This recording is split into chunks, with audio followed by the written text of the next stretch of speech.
One of the greatest mysteries of the past 3,000 years is what became of the 10 lost tribes of Israel?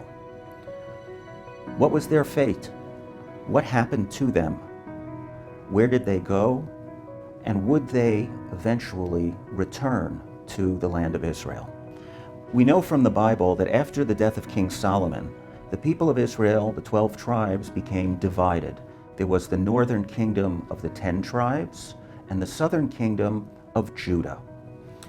2,700 years ago, the Assyrian Empire, the superpower of the day, invaded the land of Israel, captured Samaria, captured the northern kingdom, took the 10 tribes and cast them off into exile, where seemingly they disappeared into the mists of history.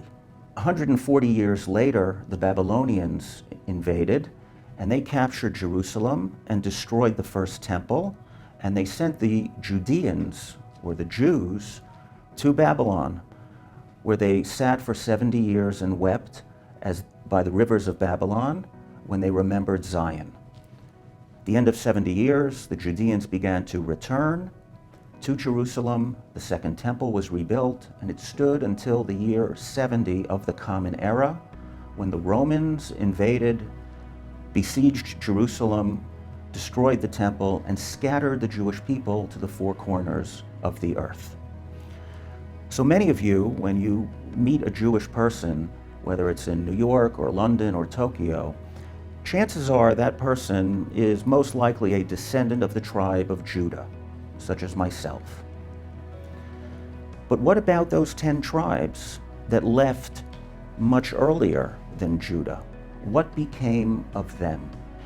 The Bible is very clear on this point. The Hebrew prophets repeat over and over again, unambiguously, that the 10 lost tribes of Israel would return to Zion at the end of days.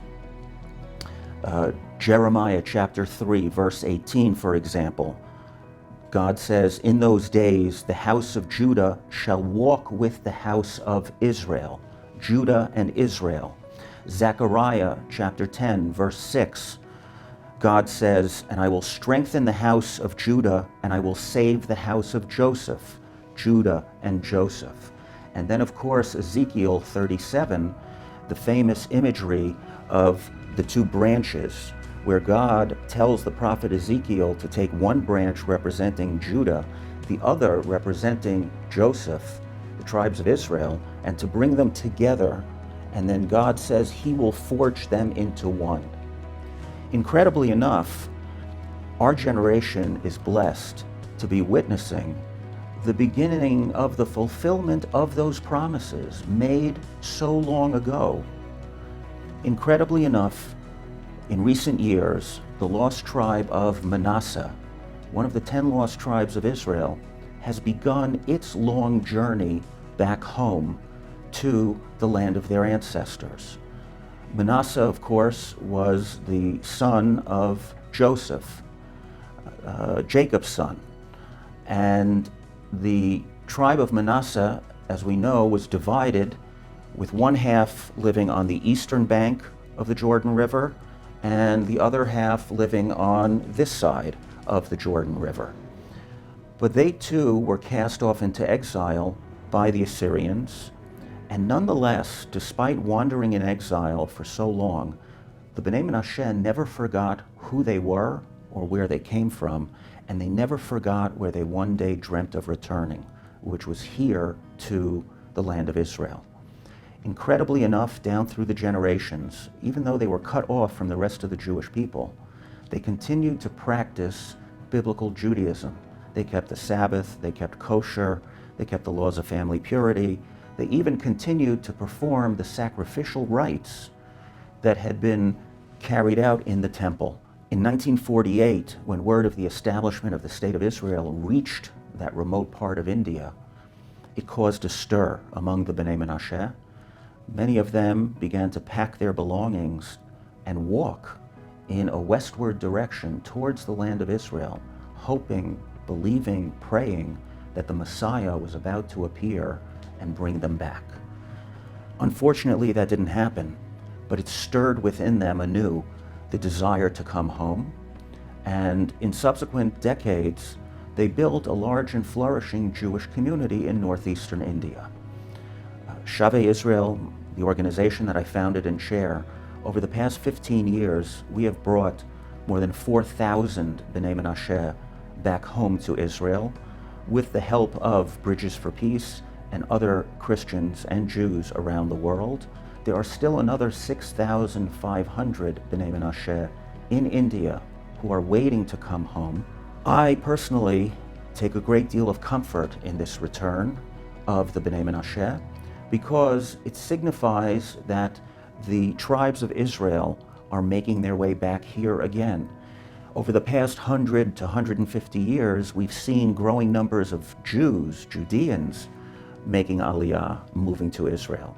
Now, the tribes of Israel, the Bnei Menashe, are beginning to come as well. So this is a new phase in the redemptive process. And I believe, as the prophets have told us, that the nations of the world, the Gentiles, have a role to play in facilitating this return.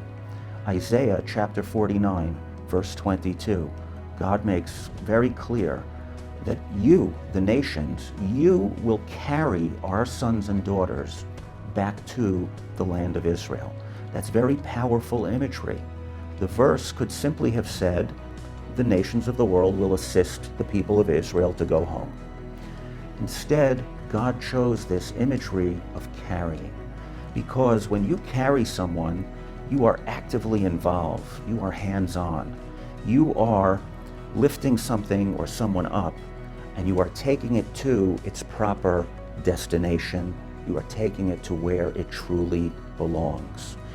So this incredible miracle that we are witnessing, the return of the Bnei Menashe, is something that should elicit excitement in Jews as well as Christians, because you too, the nations of the world, are called upon by God to play an active part in bringing God's people back home.